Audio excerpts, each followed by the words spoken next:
Сәлем балапандар! Көңіл-күйлері қалай? Сіздермен бірге ол әрине Шаңырақ Kids!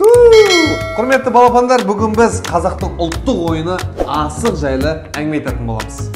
Сіздер асық жайлы не білесіздер?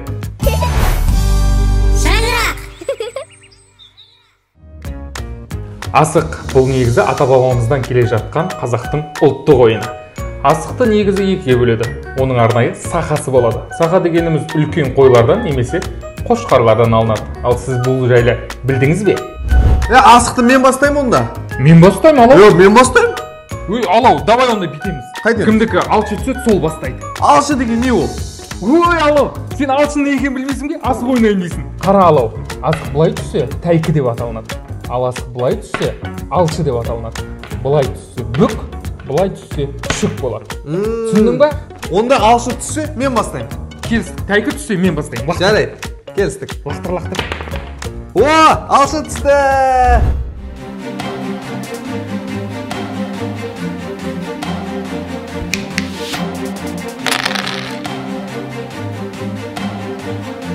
Алау, енді мен лақтырам.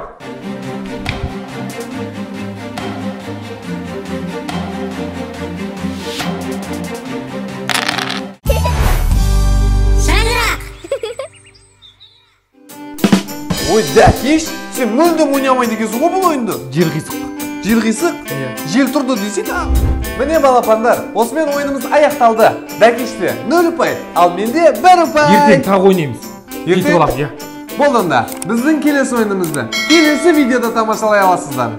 Сау!